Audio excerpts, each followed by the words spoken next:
Thank you for listening to 365 Brothers, the podcast. I'm your host, Robin Shine. I am so excited that you are here listening to these amazing collection of brothers that I have curated by reaching out to men from various professions, all parts of the United States. We hear their wisdom, their triumph. We hear their perspectives on life. Please remember to subscribe wherever you get your podcast, because you don't want to miss even one of these brothers. Follow us at 365 Brothers on Instagram. You can also find us on Facebook. Check out our website, 365brothers.com. Today, we're speaking with a gentleman who has 30 years of experience as an oncologist and teaching at Howard University's College of Medicine. He has done research in various fields and is an advocate for clinical trials and has worked in the biotech industry. He's written a book, which I've read, and I can't wait to talk a little bit about it. The book is entitled Fighting for Survival, Conquering Cancer and the African American Patient. I'm going to bet that some of you have read Medical Apartheid. I know I have. And when I read our guest's book, I had that in the back of my mind as almost like a contrast. And really what our guest today, whose name is Fitzroy Dawkins, what he's about is having more of us have better cures available. And so with that, welcome, Dr. Fitzroy Dawkins. So wonderful to be on this program with you. I am very excited that you've delved into the book, and I really look forward to chatting with you about it. I'm very passionate about healthcare in the African American community. In many ways, we have come through so much and we have made so much progress. And in my mind, healthcare, and especially in the area of cancer, is the next frontier that we must conquer if we're going to move forward in terms of occupying our space in this larger patchwork that we call America. So thank you very much for allowing me to be here. Much appreciated. I think most folks are aware, especially with breast cancer, that there's this great disparity, maybe because it just gets more attention. I also know with prostate cancer, there's a huge gap in both of those. And so I love what you're about. We kind of do a little get to know you, and then we're going to weave in conversation about your work. But the first question is about words. What are your favorite words? I would say challenge. My life is all about challenges. My life is all about overcoming challenges, challenging the norms, pushing the boundaries, asking new questions. Okay. What is one of the challenges you are most proud of overcoming? There are few, of course, but you did say one. So let me confine myself to them. As you said, I'm a medical oncologist, and one of the biggest challenges for me was to see the cancer patient as a worthy patient of my best professional efforts in trying to find a cure or to try and push the envelope, push the boundaries of what is possible among cancer patients. Because the backstory for me is, or on the way to becoming a physician, I couldn't imagine myself taking care of cancer patients. It seems almost far beyond hope. So this is a young physician to be in his 20s, and I saw no hope for them. And over time, that thought changed, and it changed for a number of reasons, but I really felt that I had to overcome that challenge, the apparent difficulties that they have, the apparent hopelessness, to a place where I began to see that treatment for cancer is possible and even cure is possible. So it has been a journey for me to move from that place of absolutely not to an absolute we must. What caused that shift for you? Was it a particular patient? Was it a particular experience in the hospital? I was trying to figure out what kind of doctor do I want to be. I know I want to specialize. So I'm trained in internal medicine, and I want to go a little bit deeper to have a specialty that I feel that I could master, that I could become an expert in. So it was in those early formative years of being a medical student, a resident, And so we're talking about the late 1980s, early 1990s. And the field was making progress, but just painfully slow. And the fear of cancer was paramount in people's minds who had cancer. And so when I did my fellowship at George Washington University in Washington, D.C., I thought, obviously I'm Black. Sickle cell disease is predominantly a Black disease, at least in this country. Mhm. And so it made sense if I'm going to do hematology and oncology, then I would focus on sickle cell disease and hematologic diseases. So the fellowship was both together, but they were in many ways very distinct. And I got to George Washington University with that mindset, and I met a medical oncologist, Dr. Jim Algren, Ahlgren, who himself was interesting because he was a rocket scientist, one of the few rocket scientists I've ever met. He was a rocket scientist. So let me guess, that must have happened a lot when people would say, "Does it take a rocket scientist?" Yeah, I am that rocket scientist. Yeah. And so he was very impressive. But the thing about him that was unique for him was that his mom had breast cancer. And I think she died from breast cancer. And he went from being a rocket scientist to becoming a medical oncologist. He went back to school, he went to medical school. And because of that drive of seeing what his mom went through, he decided that he would take on this challenge on a personal level. So he went from being a rocket scientist to a medical oncologist. And I met him. And his view of the cancer patient was so profoundly transformative for me that I said, when I grow up, I want to be like Jim Algren, not the rocket scientist, but Jim Algren, the medical oncologist. There are others in my 3-year training that also influenced me, but he stood out as somebody who said to me, Fitzroy, it's not about where you stand in terms of taking care of the patient. You have to see a future. You've got to look beyond where you are now to the possibilities, the challenge, if you would, of what is possible and your role in making that happen.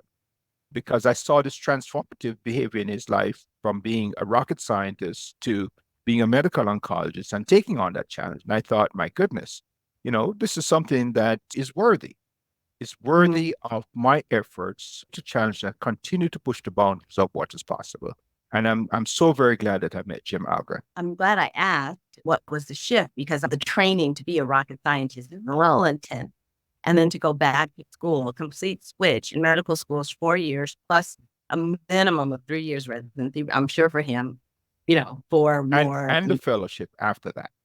And a fellowship. And so to turn your life around because of your own personal experience with someone dealing with cancer, that would leave an impression on most of us. And so I totally get how that opened up. What is a significant person, moment, or event that either changed the trajectory of your life or had a significant impact on your life besides Dr. Halgren?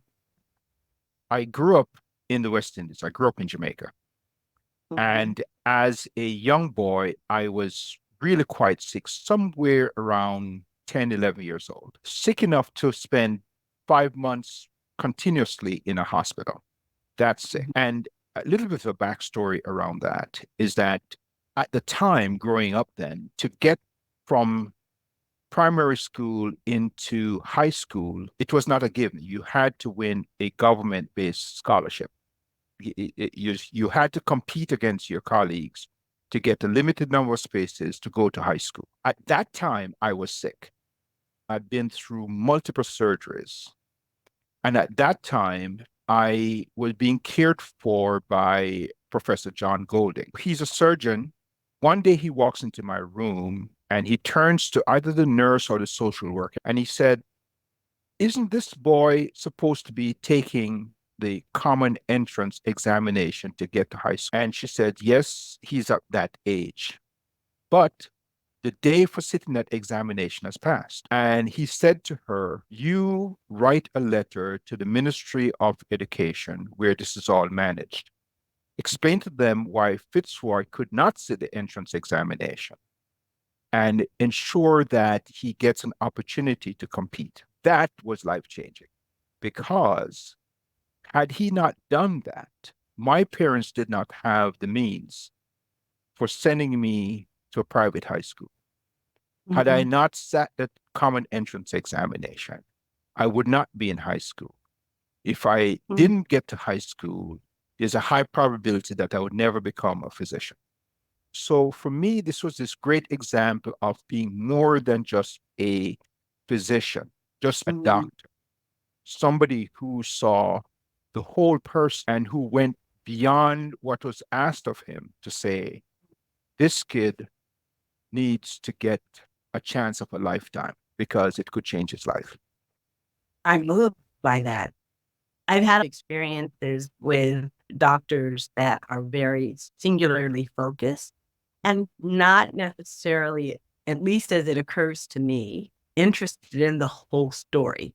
You know, I'm sure anyone listening is thinking, I wish all doctors were like that, Yeah. And I do get that in our current medical system. And I guess that's really where the pet peeve is in our current system with the insurance billing and all of this, that there's you got this much time. Yeah, exactly. And Yeah. right. So I understand that it's quite often not that the doctor is not interested or is not the kind of human being who would be just like this doctor was for you. But what an ideal. And I love that that's the model that you saw as a doctor. It says a lot about your practice and your passion. Excluding your parent, who was the first person to earn your respect? And I say that knowing that we generally respect adults as kids growing up. Oftentimes there's an adult that really stands out and we're just like, whoa, respect. You'll enjoy my answer. It was a teacher. It was a teacher in high school. So one for the team. Mrs. Campbell, to be exact. So obviously, that story I just told, I did get the common entrance examination. I did pass. I did go to high school. I met her in high school, and she was a history teacher. And she made history come alive for me. She made history something more than just memorization of dates, times, kings and queens and presidents and whatnot.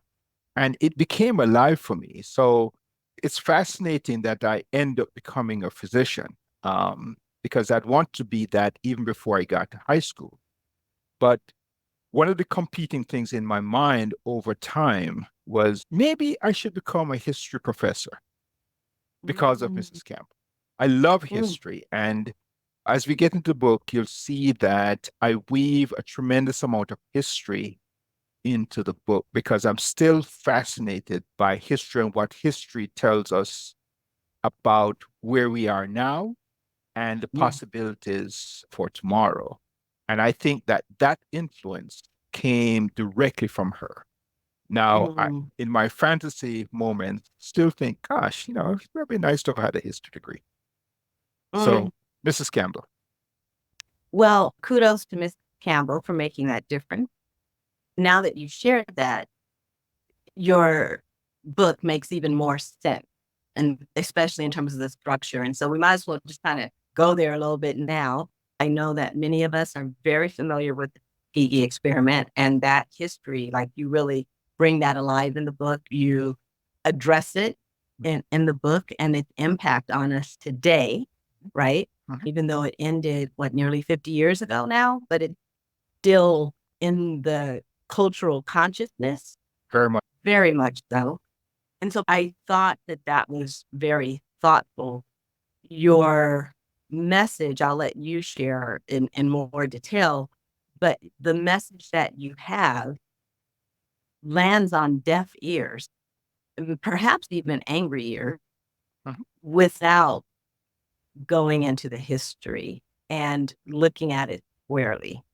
Again, most of my listeners are probably familiar with it and they can look it up. But if you wouldn't mind, Dr. Dawkins, you could maybe a short paragraph version of what that was and the impact and how that led to your message and what your message is. Like, I'm just going to turn it over to you for a little bit.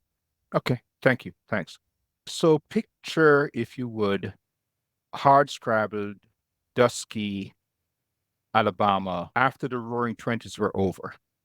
great excitement, happiness, World War I was over, great joy, great fanfare, and Wall Street crashing in 1929 or thereabout.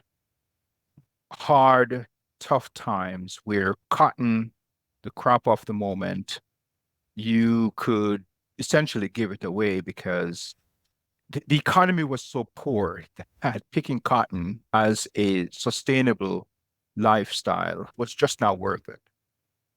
Everyone in Alabama and throughout the United States was impacted by the Depression. Yes. White folks, black folks, all sorts of folks. Now, white folks who barely are getting by. And the question becomes, if they're barely getting by, what about the black folks who are already at the bottom of the scale? Picture syphilis, a sexually transmitted disease that had no treatment at the time, and how it was ravaging communities, not just black communities, all communities, but particular black communities. And picture a system that says black folks are at the bottom of the scale and we can do whatever we feel like. And who's asking this question? Our government. We can do what we want with impunity. Going there and saying, we are going to do an experiment on people with bad blood, i.e., syphilis would be under the category of bad blood. 600 black men, 400 with syphilis, diagnosed because you could diagnose that very well Yes. then, and 200 who did not have it. Picture being told that you have bad blood and we will treat it, a treatment that was ineffective, and the people who were saying this knew it. Mhm. And then observing these 400 men with quote unquote bad blood and 200 men without the bad blood, and observe them over time, over 40 years. 40 years. 40 years. 40 years. 40 Yeah. years to see what the natural outcome would be for those who had and those who had not. But under the guise of research, picture people who could not read or could not read very well, who were not well educated, but people who were promised things that anybody would want. You can barely afford to live, but if you die, we'll cover the cost of your funeral, right? And picture a time when the treatment for syphilis became available, but that treatment was not given to those men in this so-called clinical trial. And what we're saying is it was not a clinical trial. It was a natural history experiment to see what would happen over time without treatment. So the experiment went 40 years, and they are really just observing the disease untreated and what will happen to its conclusion. Mhm. How long did they have a cure and allow the experiment to go on anyway without curing them? I may have to double check the dates myself, but I believe that penicillin became available widespread sometime in the 1950s, if I'm not 50. mistaken. So the treatment became available. It was not when this quote unquote experiment started, but subsequently. So somewhere between 15 and 20 years of this being widely available. And instead of offering it, when they had been offered a cure at the very beginning, Yeah, that it was not made up. Okay. Anyway, it's so funny because I'm familiar with the story. I've known it for, I don't even know how long. It seems so natural. And I'm sure many Black Americans feel like they've just always known that. And yet I feel myself still being angry. Like as we're talking, like I'm still angry. So anyway, I'll let you. Yeah. So I spend a small part of the book to talk about it. And the other part of the story that I discovered as I was writing the book is that there were a number of persons within the research group who were aware of what was going on, raised questions about it, and were shut down. They were thrown aside. And one brave person pushed the envelope until he had to go to a reporter who blew the story up. and then put a stop to it.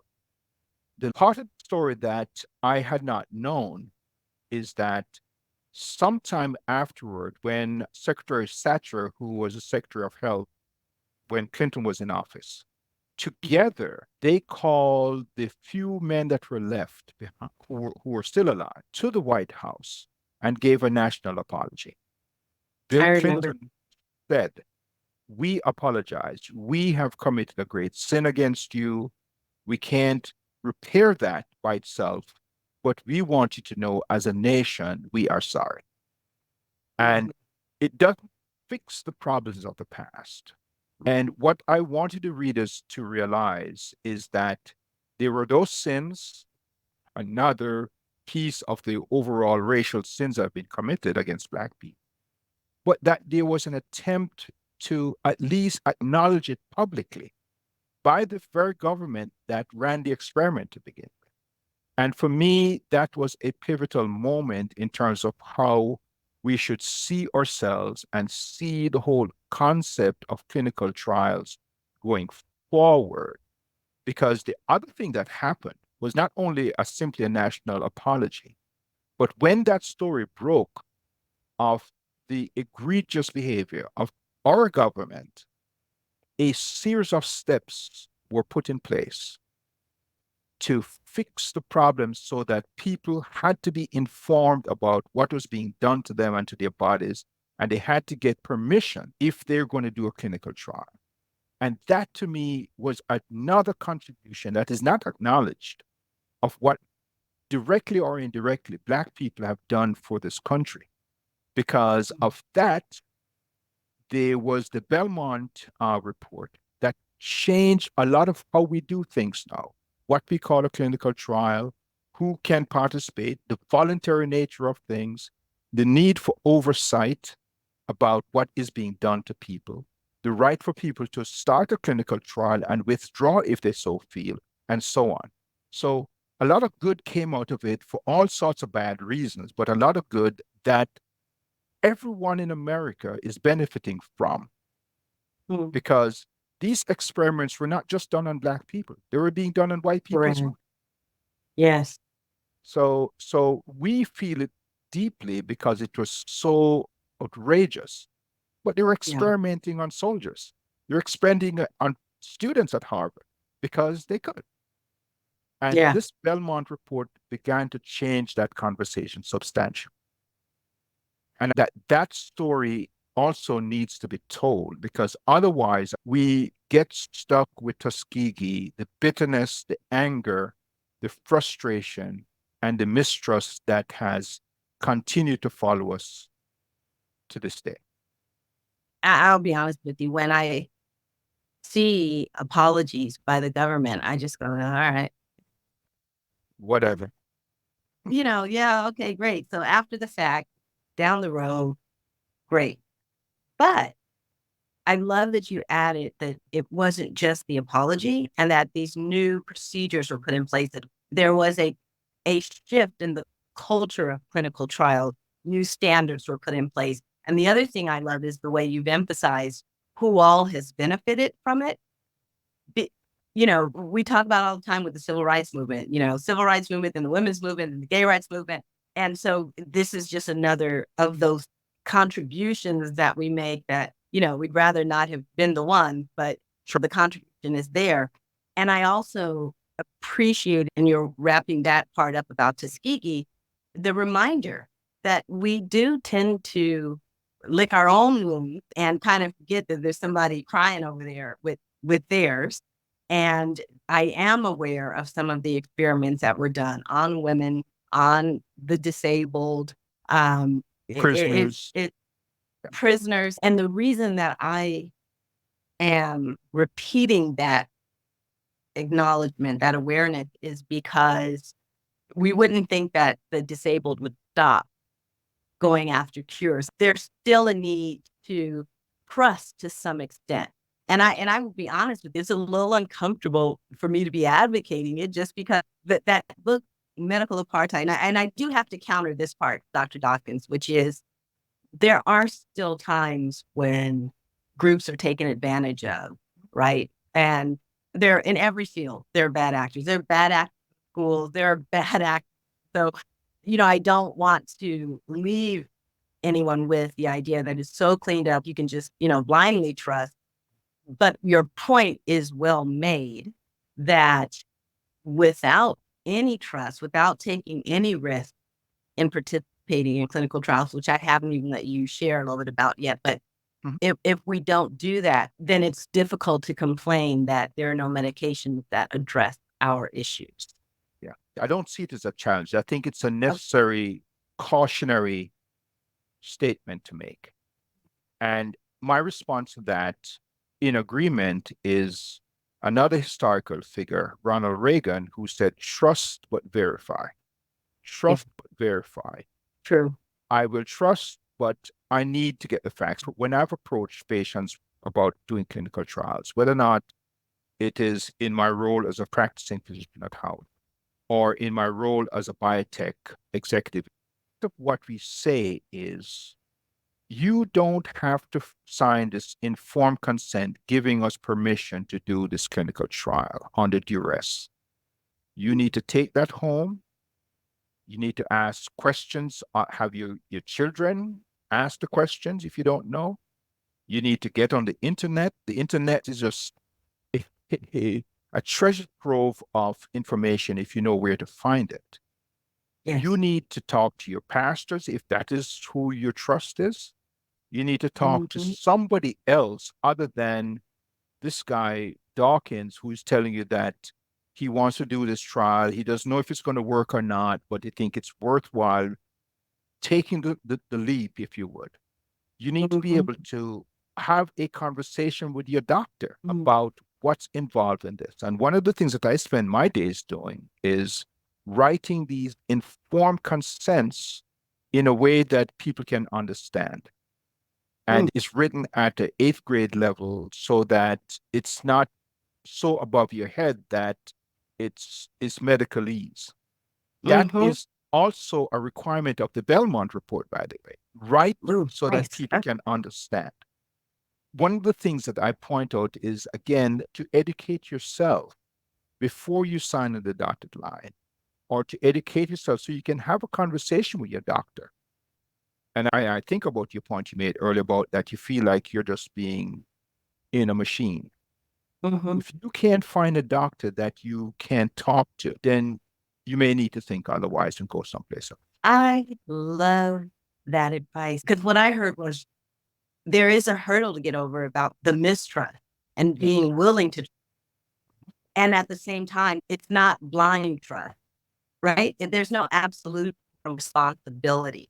And nowadays, my goodness, with ChatGPT, you ask it in the language that works for you. You know what I mean? Like it widens how you get that information. And if you don't know exactly how to say it, you can word it around. Now you can even speak to ChatGPT. You know what I'm saying? And then aside from going to AI, I appreciate your reminder because most of us, if we live long enough, are going to have something. It may not be cancer, but after our peak years, things change. Yes. And so we will most likely, the vast majority of us will have something that we go to a doctor for. And I really appreciate you putting in, we can choose mostly to find the doctor that we can talk to. But that also is our responsibility to get in communication, not only with the doctor, but with the people in our lives, the people that we trust. And what I take away from that is, and this is something I know that others will relate to, I know that I tend to approach my medical illness when I have something as me and the doctor. Like I'll share it with family, but I'm not necessarily having a conversation with them. I'm not really asking anybody what their thoughts are. Nah, it's more like, this is what I was told. This is what I looked up. This is what I'm going to do, And so I think that's really beautiful and brilliant reminder that we exist in network communities. Yes. And we should use those, especially when there's something, again, as an oncologist, your specialty is cancer. So especially in dealing with something that is at that level. But anyway, I love that. So I'm going to ask you next if you question. don't mind, if I could just make a fine point on that business of Please. sharing. So the experience I find again, my daughters tell me that I should be careful about not, blanketing everybody. Don't hurt anybody's feelings and don't insult anybody. That's right. That's right. All African Americans are not the same dad. So, Mm-hmm. but the fact is that when I've worked in, quote, white institutions and I've seen white patients, their Mm-hmm. mindset very often is quite different. They have done their research. They almost come in saying, just sign here, doctor, because I know what I want. They also have their family history. They know their history. Mm-hmm. They know who Aunt Susie, when she died, what she died from. And they tend to be, again, I'm generalizing, but Mm-hmm. I think it's something that we can take from that group and apply to ourselves. And maybe it's a generational shift, right? Mm-hmm. Um, so, Mrs. So-and-so, you have colon cancer at age 40. This raises questions about genetics and cancer at age 40, perhaps. So Yes. tell me who in your family had this, that, and the other. And the story I would get, now granted, it's been a while, so maybe things have Mm-hmm. shifted. Mm-hmm. Well, when I was a kid, I heard them whispering in the back room about speed. And I knew something was wrong, but nobody would say what it is. They wouldn't talk about it because Mm-hmm. it's almost like a shame. It's like this thing that I have that cannot be spoken of, cannot be named. And so you lose that history because that history then could inform the doctor, the oncologist, the hematologist as to what the probabilities are that this is related to that and how that potentially could impact how you treat that disease and how you educate the patient about their kids and what their risks are. And that history gets Yeah. lost because we don't talk about it. We don't talk about it Yeah. because very often we see it as shame when in fact there's no need for you to look at it that way. Well, I have questions here, but now I got to come back. Oh, because I was raised in a family that did not talk about things. If you're a kid, like that's none of your business. You don't need to know. The adults are talking here. So there's that part. But also when you use the word shame, because I never thought about it as shame, but I know my grandmother's passed away over 10 years now, but I know that if I had come to her and said, you know, I got this going on and is there anybody in the family that maybe I don't know about that this, that, and the other? And I feel certain the response would be, I don't know, Aunt Jodine, she had this, and this, but you'd have to call her. And it's almost like it feels almost protective to not know. Mm, mm, mm. I see. The stress Yeah. of it all. The stress The of it stress. all. She had something and she got better. The doctors, they told her this and that. And she's fine now. And that's all we're gonna worry about. She's fine. But I appreciate what you're saying because I've shared this once before, but you might find this funny. When my grandmother passed away, the pastor who did the service, and this wasn't her church because she wasn't a church member, but he said, well, this is the time. If there's anyone who'd like to say something about Fern, please come on up. And so this is the time where if you have something, he did that very time. The friend who was with me at the time, he was like, I didn't even know your grandmother. And I started to get up because somebody needed to say something. You did exist at one point in time. Right. And only when he pointed out that I went, oh my goodness, you're right. Like we live in a silence. Yes. Don't tell people your troubles. And if it worked out, then that's good. And so actually does go to the shame part that you're speaking to. You can tell your daughters, we're not speaking for all African Americans, but the one you happen to say it to can relate. So what insights from your career, and you've written a book that shares so many of them, but what insights from your career can you share with the listeners that can help them get more out of life if you were to hone it down to one piece of all of your message? Don't be afraid. Don't be afraid of the things that you fear most. My general philosophy, approach to life, and something that I've shared with my two kids is just because you're afraid doesn't mean you should not do it. Mm-hmm. So you say, well, so if your daughters decide that they're going to run across the street to dare that the traffic won't hit them. No, I'm not talking about that. I'm saying that in my own personal life, there's been a lot of things that I've been afraid of, a lot of things that I dread. Principal among them was, frankly, coming to America. I didn't want to come to America. I was afraid. New culture, different place. I came on my own. My mom says, "You're going." I said, "I'm not going." She says, "Fitzroy, you're going to America." And I said, "You don't understand. I'm not going."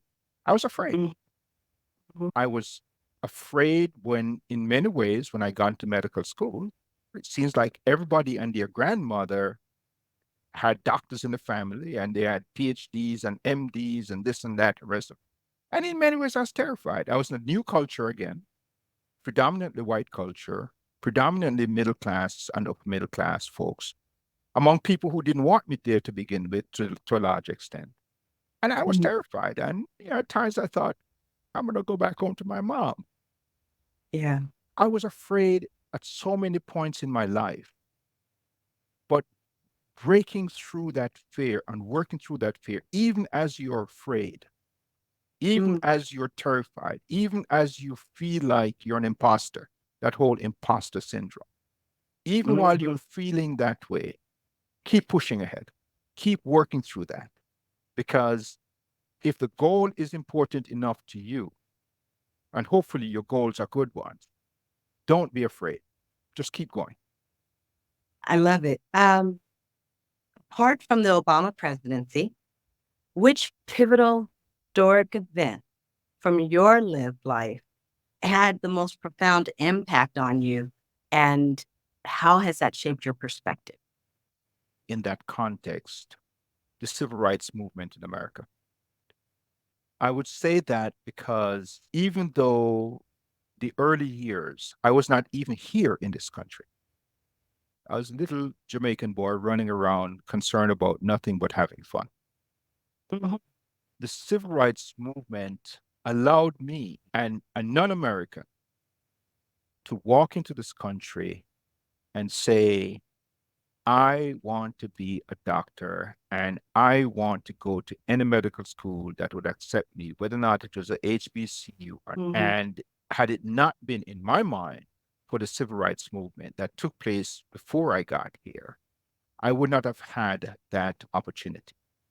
I don't want to keep on harping on it, but I tell a story about a man I met when I was in practice at Howard University. And I almost broke down and cried when he told me his story. Again, he had colon cancer. That's why he came to see us. I Mhm. saw the gash on his calf, and I asked him, this does not look like a surgical scar. How did you get the Mm. scar? And he said, Dr. Dawkins, I was at Selma. And when Bull Connor turned those dogs on us, that's how I got that gash. And I still get very emotional about that years later. I said, my God, I owe this man something. Thank you for sharing that. We forget that history is still living with us right now. Yeah. There are people alive today who participated and were beaten, bitten by dogs. These things happen, and they've happened to people that are still breathing the same air, in the atmosphere with us. And so I appreciate the reminder that history is still present. So this gash, it sounds like it was like flesh taken by Yeah. bite. It was a deep scar. It was not something that you would sort of see it and he said, well, maybe he got scratched. This was a deep wound. This was a deep wound. And he said to me, no one has ever asked me that question before. Really? And and frankly, it wasn't like the first time I saw it. I'd seen it before in consultation in the hospital. And of course, I was zeroed in on why he came to see us. He has Of colon course. cancer. What are we going to do about it? And I remember I had an entourage of medical students and residents and blah, blah, blah. And I was trying to make an impression on them about the importance of doing a complete examination. And so I went from talking about his colon cancer to who was in front of us because it's a teaching hospital. So, you examine this way, you see this, you ask questions about that. Yeah. And so I asked the question, not realizing what the answer was going to be, because again, it was clear to me it was not a surgical scar. It wasn't straight. Yeah. It was jagged. It was a Uh-huh. jagged scar, enough so Mhm. that it had to be sutured. Mhm. This is not Mhm. something you put a couple band-aids on and say, be on your way. It was deep. Mhm. And it then reflected the deepness of the emotional wound that came tumbling out when he was telling me the story. So glad you added that. Well, the last thing I just note about it that stands out for me is that he then said to you that no one had asked him before. And because I do this podcast, I know that sometimes being asked a question or asked before provides an opportunity for healing something you didn't even know was there to be healed or to be soothed. And so my suspicion is that it offered something to him that you asked. Yeah, What is a moment or an event that highlights your experience as a Black man in the United States? there are a number of them, but I will go back to a situation which, again, sort of compounds the reasons why I write this book about African Americans taking their place in this larger patchwork that we call America and to be not afraid to step into it because this too is their America. And the story for me is I was in New York going to medical school there, 1980s Buffalo, New York. I moved into a neighborhood, little rundown apartment on the somebody's stairs as a medical student, struggling to get by financially. But I had a car because I had to get to the hospital and rotations and whatnot. And one morning I woke up, my car was parked in the alleyway, and I looked at the car, a yellow car with black scroll across it, nigger. Mm. And I thought, interesting, because a policeman lived next door. Now, I'm not saying he was the only person there. It was an older colonial, so there might have been multiple apartments. But nigger was scrawled all over it in black. And, what is, who do I go to for redress? Who wrote this? When was it written? Mm. What message are they sending? And it reminded me that I am not being seen as one of us. You are Mhm. the other. One, you're in our neighborhood, right? Mhm.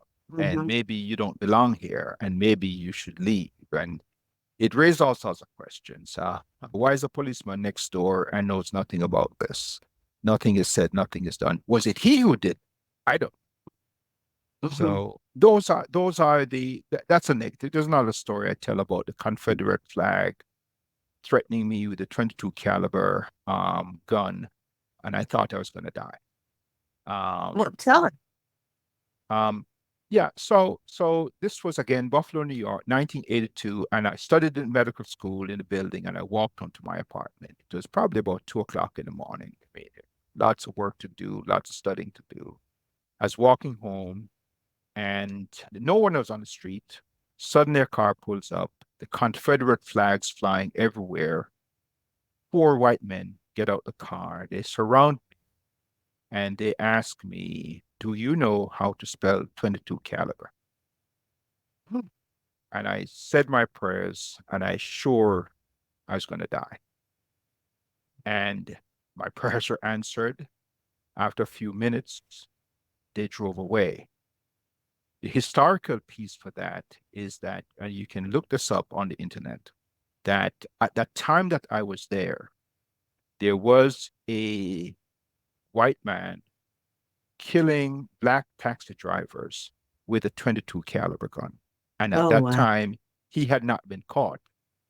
Wow. So Joseph Christopher was the guy's name. He eventually got caught and he got incarcerated. But again, at the time, stressed out by medical school, trying to make sure that I'm going to get to graduation, and I have to deal with this additional stress of being the other who is not wanted around here, um, as an example. But and I tell the story quite honestly. I tell the story as part of this larger narrative to say racism is here, it has been here, it is here, it probably will continue to be here.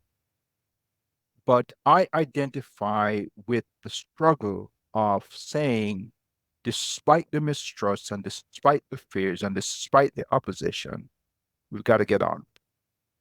We've got to get Mm-hmm. on. And we cannot allow ourselves to be afraid. Or even if we fear, we need to keep going. And for Yeah. me, that's the essence of the book. Yes, that happened. Yes, this happens. Yes, this will happen. But at some point in time, you've got to take hold of your own health, face it down, talk about it, demand change, and be the change that you want to be, and get some answers for ourselves, because some answers may not be obtainable without our participation in the story. In the Yeah. meantime, trust but verify. What I hear in that is agency. When there's no agency, it's like they know all the stuff. I'm middle class, I'm poor, I don't know. And the internet being an equalizer, the fact that we can have agency in our health. And we were talking earlier about the silence, and I was mentioning how maybe it's protective when we only want to know so much about someone's health issue. It makes me wonder if underneath there is almost a not conscious, but being bombarded with so many messages that our health is not deserving of 100% care. Hmm, hmm, hmm. It's an interesting perspective. That's You interesting. know, Yes. Yeah. if you could spend 8 hours with any other Black man from any time, who would you choose and what would you do or what would you talk about? I would spend time with Nelson Mandela if I could. I would spend time with Nelson Mandela. I think his fortitude, his strength, his endurance for however many years, decades that he was locked away in South African prison, and to maintain his dignity in the face of something that seemed insurmountable was remarkable. And his willingness to withstand the worst short of death that was thrown at him and to come out not unscathed, not unscathed, but to come out of that situation with his head high and provide leadership not only for his people, but people in South Africa, white, black, Indian, other, and indeed to provide leadership to the world on Mm-hmm. some level, Mm-hmm. who can say, I won't forget the past, I should not forget the past, but I see a brighter day, or at least I like to lead you to a better day. South Africa, Mm-hmm. we can be better. And I don't have to hold on to the past as an engine for moving forward. I can move on with the pain and I can isolate it if you would. I can compartmentalize it because I have a bigger job to do. Yeah. I remember being on campus in the 80s. I believe it was 84, 85.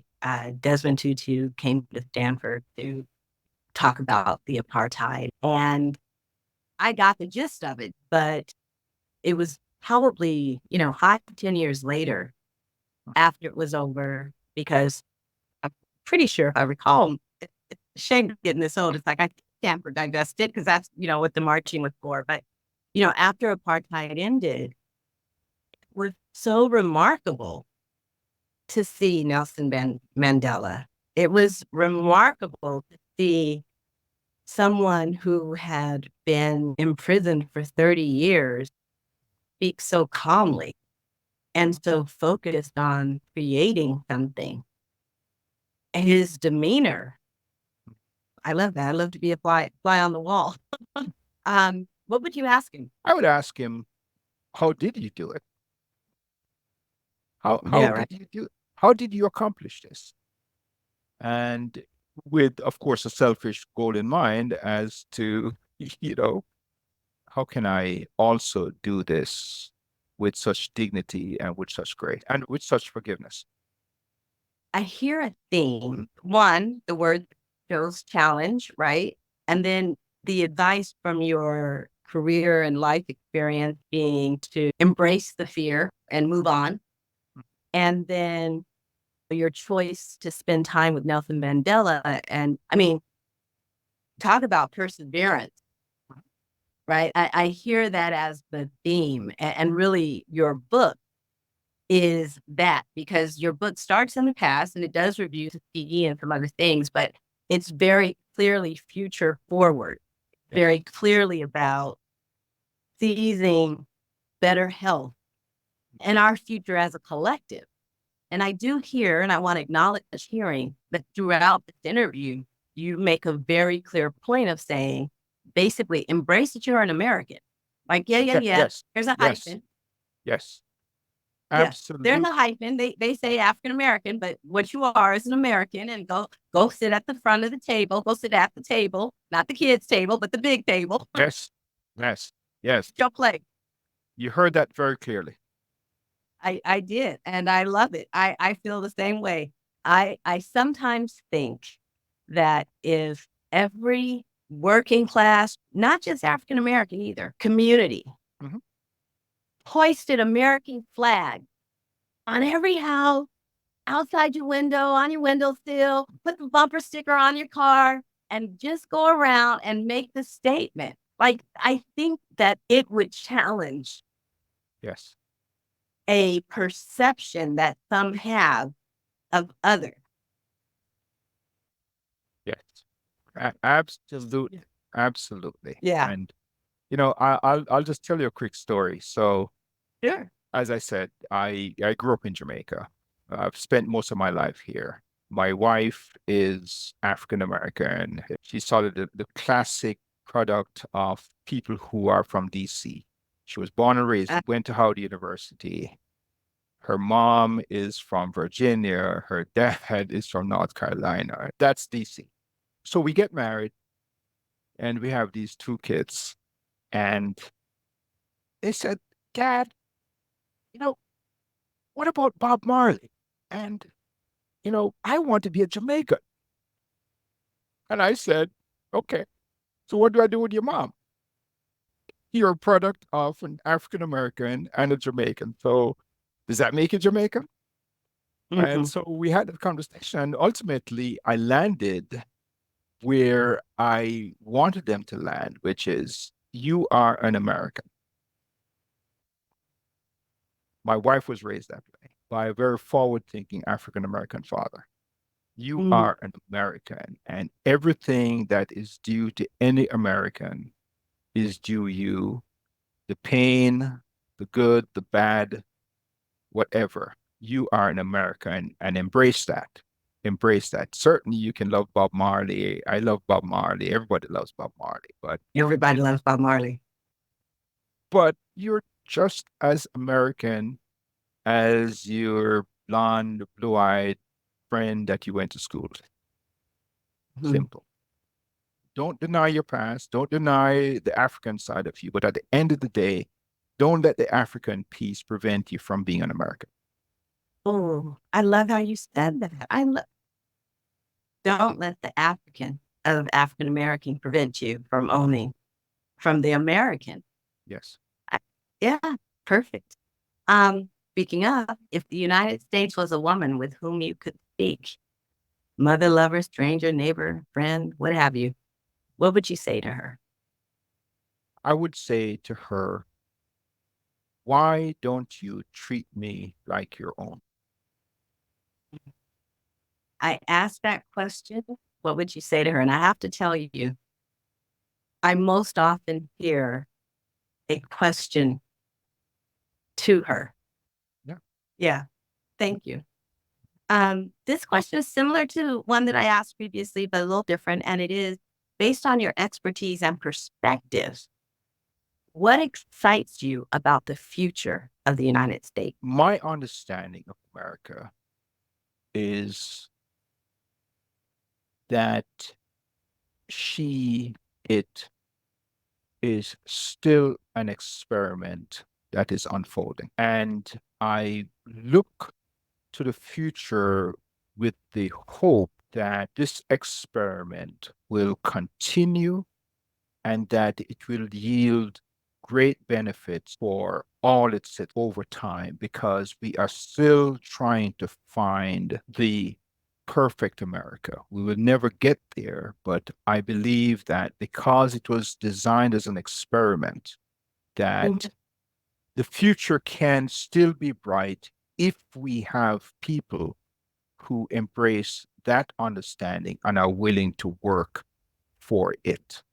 And again, it's rooted in history on where we have been, where we are currently, a bit of a mess, but it's not the America of 19. And so I hold a great hope that as we progress in so many ways, the democracy will under threat currently, but it will continue and it will provide for my future generations a better place than it is today, which is better than it was yesterday, in my view.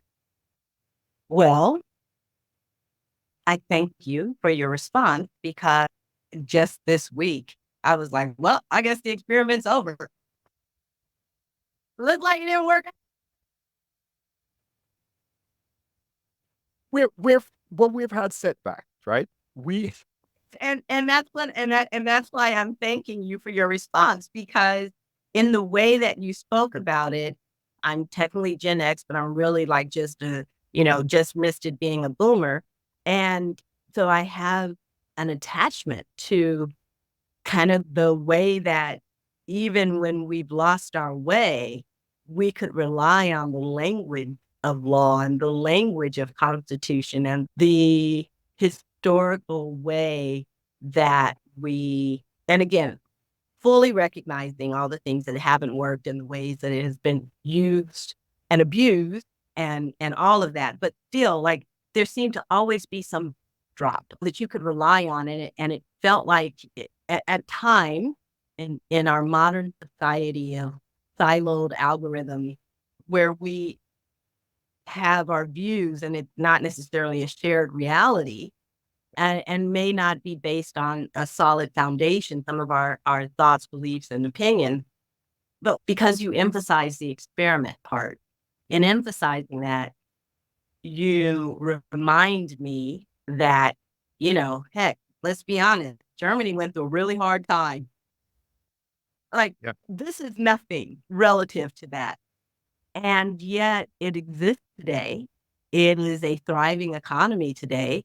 They've had truth and reconciliation. They have not looked away from their past and they've moved forward. And again, that's not to say it's perfect because I know that there is a conservative rise. So I get that, folks. If you're like, excuse me, but it's coming back over here. It's like, okay, but there's not what happened in the 30s and early 40s. So your emphasis on experiment, I think, is well timed for us to remember that a setback is just a setback. So yeah, so it is a setback, and it's a disturbing series of events that have been unfolding over, I don't know, it depends on where you decide you want to take a cut. Sure.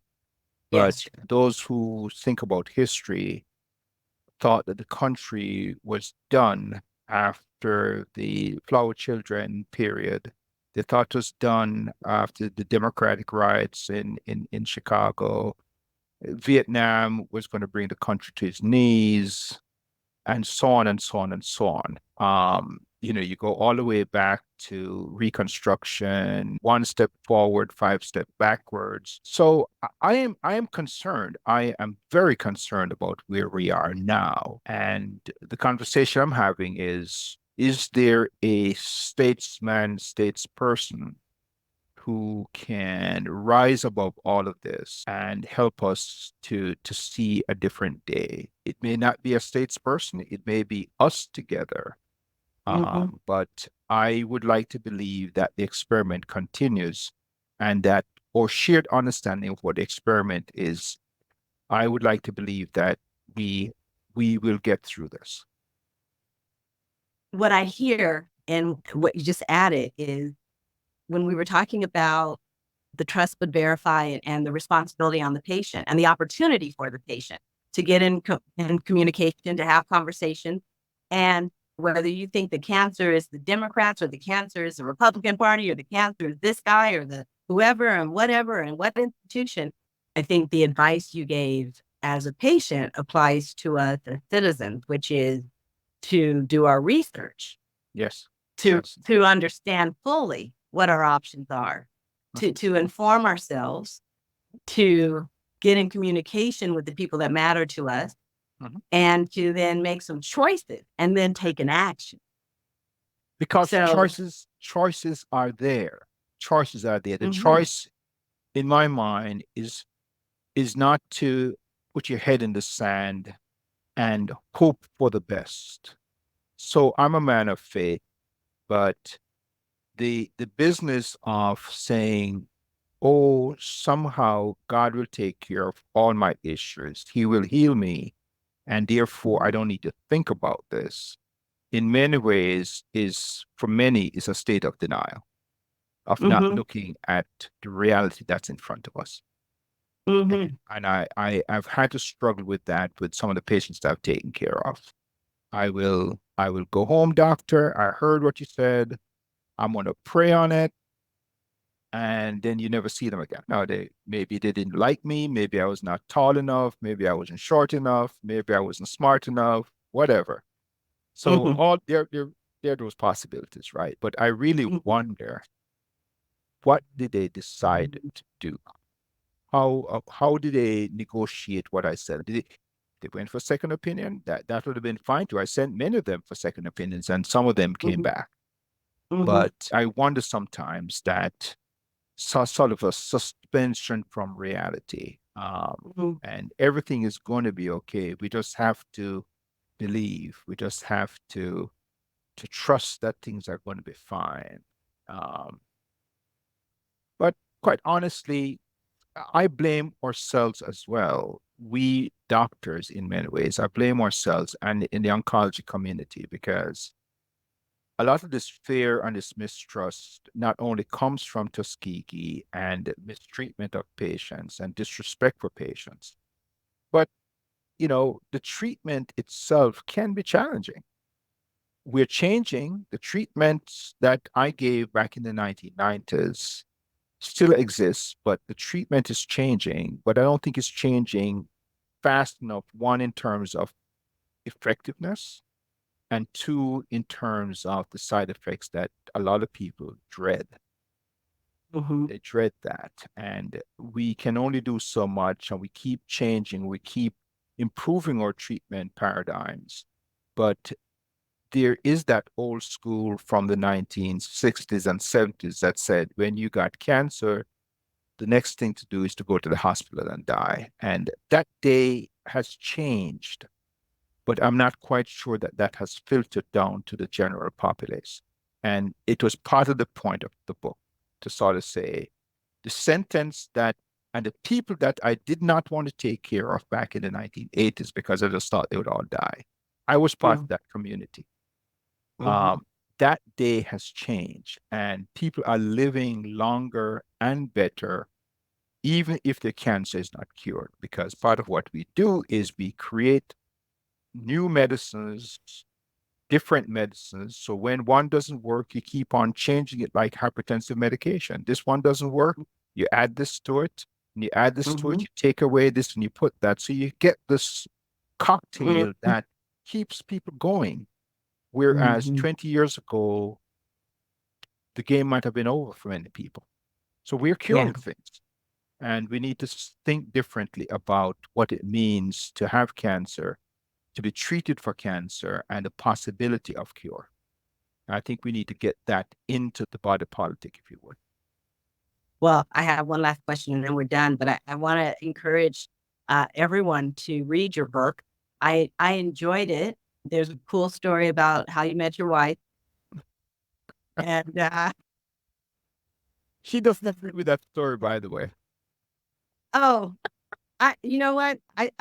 Yeah, I understand. I've had that experience with people before too. It's like, that is how, no, that's not what happened. Okay. But, but I also want to leave you all with this. The book is just as hopeful as the interview sounds. I learned so much about new ways they're combining what we now know from genetic research to create very uniquely tailored medication. There's just a lot that I learned. And my prayer, of course, is that I never find out what I would need to know, that I never have cancer. But if someone in my life does, I now feel much more competent and aware of what the options are. And if a doctor were to talk about a possible clinical trial if the standard medications didn't work, I feel much more informed that I could engage in that conversation, not from fear and emotion after reading your book, but from curiosity and possibility. And so the last question I have for you, Dr. Dawkins, is what did you get out of having this conversation today for yourself? Well, well, first of all, it was a fun conversation. I want Thank to you. thank I had fun too. it was a fun conversation. It's always fun when you do this and the person's actually read the book. So that was great. What I got out of it is that you have an audience. And the whole point of me doing this with you is exploring all media to get the word out. It's not simply about selling a book, though that's nice and would be nice. Mhm. It's about getting the content of the book to the Mhm. people, our people who need to hear this and to hear the message of hope and the message of possibility and an opportunity to engage in the conversation with a book that is written at a non-physician level, Mhm. to bring them into the world that I have lived for the past 30 plus years. So I think that this will do that. And if in fact that happens, then it would have been well worthwhile the time that I've spent with you. So thank you.